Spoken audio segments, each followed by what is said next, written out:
Ini lagi sholat di sini di masjidnya Ustaz. Ini sisi sampingnya.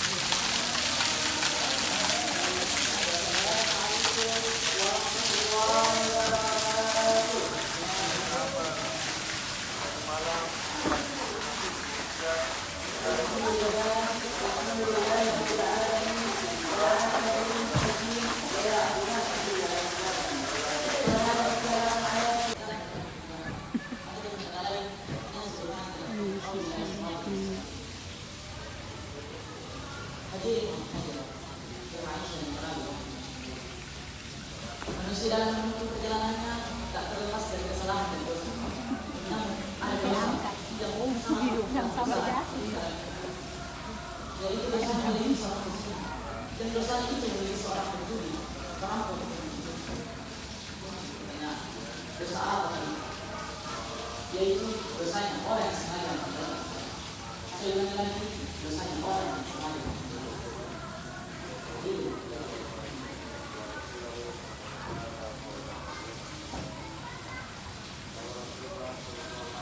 Dia telah kafir. Jika seorang muslim perampok, maka dia tetap dianggap muslim. Seorang muslim pezina, maka dia tetap dianggap muslim. Seorang muslim pezina, maka dia tetap dianggap muslim. Jika seseorang sengaja meninggalkan sholat, maka keselamanya diperselisihkan satu-satu oleh ulama. Mengapa? Kenapa ada ulama yang berpendapat dia telah kafir? Karena sholat adalah pembeda antara orang kafir dan orang beriman. An Jibri Abdullah radhiyallahu anhu qala Rasulullah sallallahu alaihi wasallam baina rajulaini wa baina al-kufri tulurus salat. Dari Sayyidina Jabir bin Abdullah radhiyallahu anhu berkata, baginda Rasulullah sallallahu alaihi wasallam bersabda, dengan meninggalkan salat tidak ada lagi pemisah antara orang dan antara seseorang dengan kekufuran. Hadis riwayat Ahmad. Dengan demikian, salat merupakan perkara yang begitu penting, sehingga Nabi mengatakan kufur jika ditinggalkan, yang dimana kufur ini sekar kata dengan kafir yang bermakna ingkar kepada Allah Subhanahu wa Ta'ala. Hadirin wal hadirat azza wa jalla. Ada sebuah kisah yang dikutip dari kitab Fadilah Amal yang misalkan suatu ketika ada seorang wanita yang meninggal dunia, kemudian saudara laki-lakinya ikut dalam penguburannya. Ketika itu dompet laki-laki itu terjatuh ke dalam kuburan saudara perempuannya. Di waktu itu ia tidak menyadarinya, tapi ketika ia menyadarinya, ia menangis dan ia diam-diam membongkar kuburan saudara perempuannya. Dan ketika itu ia kaget karena ia melihat kobaran api yang muncul di dalam kuburan saudara perempuannya. Ia pun menangis dan kembali kepada ibunya. Dan ia menceritakan semua kejadian yang ia telah lihat tadi. Dan laki-laki itu pun bertanya kepada ibunya, "Wahai ibu, mengapa hal itu bisa terjadi?"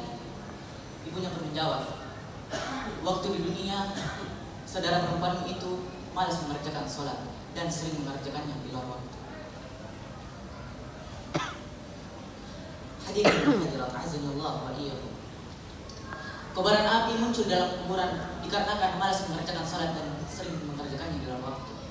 Lantas bagaimana dengan orang yang sengaja meninggalkan salat?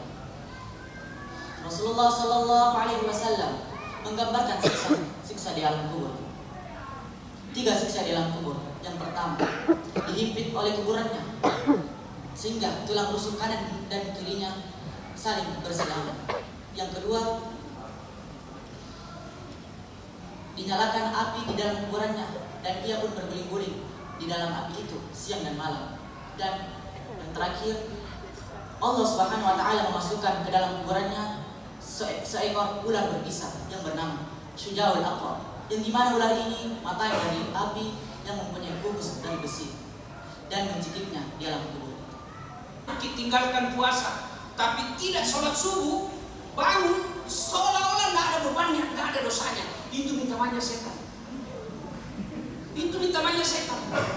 Bahkan mereka lebih berpikir kalau uangnya hilang daripada sholatnya. Ada orang hilang uangnya 200.000, batin anak itu. Mana ini uangku? Mana sampai sore itu terus mana ini uangku? Ketemu temannya. Apa kau tuh kayak ada tuh apa-apa hilang, udah cocok hilang uang itu. Berapa kan? 2 bilang nggak? 200 lagi. Ini kerja apa itu? Aku gantikan kok. Sekalinya diganti 200 kok tambah pusing. Apa dia bilang? Coba ndak hilang uangku 400. Coba. Uangnya hilang 200 diganti malah makin kencang pikirannya. Sholatnya dilewati seolah-olah tidak ada dosa. Ada orang puasa tapi tidak sembahyang, ada gunanya. Tadi dijelaskan adik kita, kalian tidak puasa masih Islam, kalian tidak haji masih Islam, kalian tidak bayar zakat masih Islam. Tapi kalau tidak sholat, Nabi bilang kafir, gak ada agama. Kristen jelas agamanya, Hindu jelas agamanya, Buddha jelas agamanya, Yahudi jelas agamanya, Islam gak sholat, gak jelas agamanya. Imam Syafi'i menghukuminya, jangan kau sholati orang mati tidak pernah kuliah sholat. Apa susah kesampaian? Bila mau kena udah, yang malah sampai dia gimana apa? Apa rasanya? Bila mau apa? Apa? Tidak ada kecuali kutu. Malas, ini bisa bayar paling gampang. Sholat ini puncak penghambaan kepada Allah. Artinya apa? Kalau orang puasa masih bisa ada kegiatan lain. Ibu-ibu bisa tidak puasa sambil jualan-jualan kote? Bisa tidak? Bisa. Bapak-bapak, bisa tidak haji sambil dagang? Bisa. Bawa rokok jual di sana. Umumnya tuh pakaluru, ada pakaluru di sini. Itu biasa orang pakaluru tuh kan kuliah beli-beli. Sini mah kurang pakaluru. Dia mau sadar-sadar ini kalau sudah dibuka.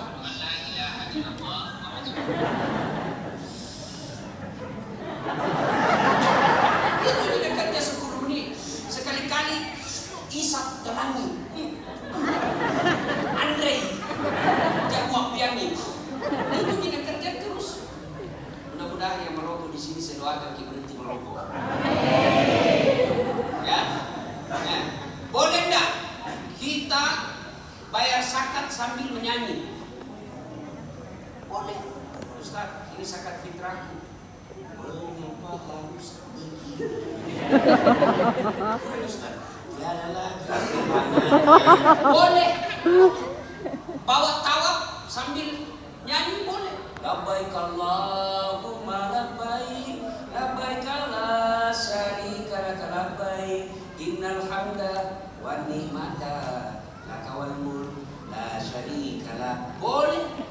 Tapi sembahyang boleh bersama dagang. Allahu Akbar. Berapa kasmu? 72. Ruku kaduna. Sholat boleh sambil nyanyi. Allahu Akbar. Darahmu pada remaja. Batal sholat. Kenapa? Tidak boleh ada kegiatanmu kecuali menghamba kepada Allah. Orang yang tidak sholat nyata kafirnya.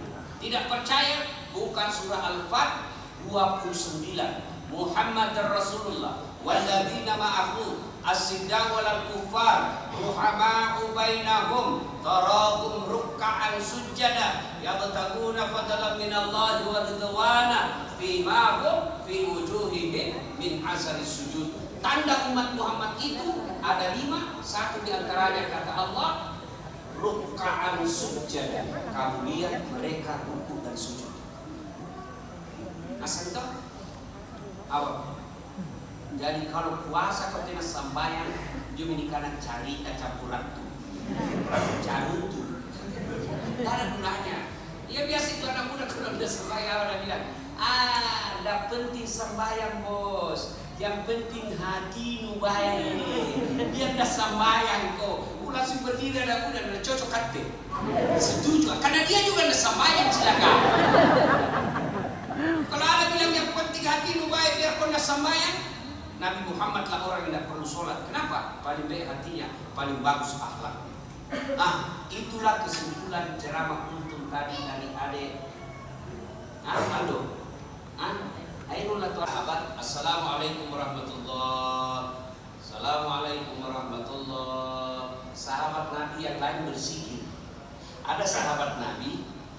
langsung balik. Assalamualaikum warahmatullahi wabarakatuh. Lompat pergi. Dilihat sama Nabi. Ini orang kayak tahu tidak perlu dengan Tuhannya. Apakah susahnya singgah-singgah kau duduk berzikir seperti kita biasa tuh? Ya tahu. Assalamualaikum lompat. Hari kedua begitu juga dilihat lagi oleh Nabi. Hari ketiga begitu juga. Assalamualaikum pergi tidak berzikir. Dipanggil sama Nabi. Saklaba namanya. Selesai kok. Kenapa ya Rasul? Kau kayaknya tuh tidak butuh kok dengan Allah. Apakah susahnya selesai kau sholat sikir kau dulu? Begini tak kalah kita tanya sama ini. Sebenarnya mau kan tinggal bersikir. Cuma sayang kau orang miskin. Satu di sarungku. Ini sarungku antri. Kalau lama kau bersikir, tidak ada pakai istriku di rumah. Ini sarung gantian istriku. Nah waktu maghrib terbatas. Jadi harus cepat pulang. Oh begitu? Iya ya Rasul. Sudah bilang katakanlah kita tanya ini ya Rasul. Bolehkah saya kodon didoakan supaya kaya kan? Kalau kaya kan enak ya Rasul. Bisa gak bersikir-sikir. Nah bilang oh gitu. Iya. Siapa teladanmu? Anda ya Rasul. Kau lihat kan kaya? Tidak. Sudah kamu mau kaya pulang mau. Pulang dari dia. Besok datang lagi. Dia bilang, ya Rasul, sudah aku pikir-pikir. Memang enak kalau miskin, tapi lebih enak kalau kaya ya Rasul. Serius kok? Iya. Kalau kaya mah bisa kak berderma. Kalau kaya kak bisa kak beli sarung bagi-bagi sama fakir miskin. Enak deh kalau kaya. Begitu? Iya. Doakan mas saya ya Rasul. Baiklah kata Nabi. Nabi kalau berdoa pasti mustajab. Nabi doakan, diberikan kekayaan, lalu dikasih kambing betina, hamil tidak ada suaminya. Kambing. Biasa itu kambing itu, tidak ada suaminya hamil, biasa sih. Yang tidak biasa itu kalau ada cewek hamil tidak ada suaminya. Akhirnya dari satu ekor beranak menjadi belasan ekor, menjadi puluhan ekor. Yang tadinya belum azan sudah ada saklaba di masjid, ini kami baru datang. Nabilan Nabi male, nagenna dia bala saklaba, nagenna bala, sesama ko saklaba. Akhirnya lama, ay masuk nih. Rakaat ketiga baru muncul. Nabilan Nabi dalam hati bilang memang ji, kok kira enak jadi orang kaya? Lama, nggak datang di masjid. Nabi dan Nabi, ada kondisi laba, tidak ayah Rasul, lama nggak datang ke masjid. Innalillahi. Maka natungannya balasan. Lama, turun perintah bayar zakat. Nabi katakan, Bilal, pergi kau tagih zakatnya saklaba. Pergi kau minta zakatnya, kasih keluar zakatnya. Saklaba. Saya disuruh Nabi keluarkan zakatmu bede. Apa Nabi saklaba di baji. Nakes tengah mati urus bembe. Gara-gara ini bembe dan tidak sambayar. Kamu datang enak-enak minta zakat. Tidak pulang. Dilapor sama Nabi. Nabi dan Nabi musibah masulah tuh nggak salah. Panggil kedua kalinya tetap tidak mau. Ketiga kalinya tidak mau. Turun ayat tentang zakat. Kurang lebih ayat itu berbunyi, banyak di antara kalian ketika miskin hamba Allah, setelah kaya hamba harta. Disampaikanlah ayat ini ke Saklaba. Bilal bilang, Saklaba, baru ada ayat turun. Kayaknya kau nak kena ini. Satu orang yang ini, kau jadi begini. Coba gue bilang, beli kau jadi. Karena masih ada iman dalam hatinya, dia sadar. Dia ambil kambingnya, dia bawakan zakat kepada Nabi. Nabi bilang, Saklaba, terlalu di ketangkatan. Terlalu ini? Terlalu lagi juga? Hah? Kali itu? Lanjut. Serius. Putusan bawa. Kalau kita bahasa Indonesia, Andre lo aja. Gimana? Kalau cilaka itu. Pulang. minal rasul. Diganti oleh Abu Bakar Siddiq. Datang lagi Sa'labah. Ya Khalifah Rasulullah. Ingat ya, Abu Bakar gelarnya Khalifah Rasulullah. Ya, terima kalau sekakku. Kata Abu Bakar, mana saya berani? Nabi aja tidak ambil, mana saya berani? Bawa aku pulang. Anggrek kalau bocah meruntuh itu kecelakaan. Wafat Abu Bakar diganti oleh Umar bin Khattab. Umar bin Khattab gelarnya Amirul Mukminin, presidennya orang Islam. Ya, sudah, ya Amirul Mukminin, ini zakatku. Kata Umar, mana saya berani? Nabi tidak terima, Abu Bakar tidak terima, saya tidak juga, bawa mau pulang. Akhirnya Sa'labah diberitakan dalam sejarah dia bangkrut dan mati dalam kekafiran. Nauzubillah. Ini pelajaran buat kita bahwa tidak selamanya miskin itu jelek. Dari mana kita dengar diceritakan tuh? Kalau orang miskin, apa mau ditanyakan nanti di akhirat? Apa mau ditanyakan? Mobil, Grab. Apa? Motor, Grab. Apa? Rumah, sewa-sewa. Apa? Sepeda, tidak ada. Miskin mau beli apa tuh? Kalau ini kok kasih kan? Tapi kalau orang kaya, apa? Ditanya semua pentil mobilmu dari mana? Ditanya semua itu anakmu dari mana dapat HP iPhone 14? Dari mana semua ini? Kalau dia itu kepalanya sudah cukup itu gajimu. Anu apa? Masa apa? Banyak pertanyaan kalau orang kaya, kalau orang miskin nggak banyak. Tapi itu tonseng kalau dia kaya dan bersyukur, kalah kita orang miskin kata Nabi. Yang tadinya jelek, tiba-tiba glowing. Udah kasih putih mukanya putih sekali, lehernya hitam. Orang kaya, pejabat,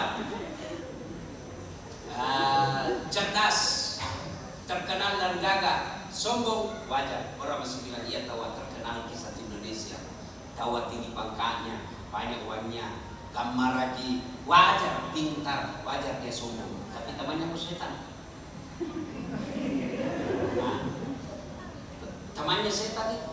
Tapi kalau sudah miskin, tidak terkenal, jelek mukanya, pengangguran, sombong lagi. Bukan kau temannya setan, kau sudah jadi setan. Itulah sehingga Allah jelaskan dalam Al-Quran, ya ayyuhalladzina amanu dukhulu fis-silmi kafatan wa la tattabi'u khutuwatis syaitan innahu lakum aduwwun mubin. Jangan engkau ikuti langkah-langkah setan, karena sesungguhnya setan itu musuh yang nyata bagi kalian. Kita berlindung kepada Allah. Mudah-mudahan apa yang Allah berikan kita, kemiskinan yang kalau kita miskin, kita mampu bersikap sabar. Dan kalau kita diberikan kekayaan, Allah berikan kemampuan kepada kita untuk bersyukur. Terima kasih, mudah-mudahan ada manfaat. Selamat menunaikan ibadah sholat tarawih. Saya ingatkan lagi, kalau mau tahajud, sebaiknya jangan witir selesai tarawih.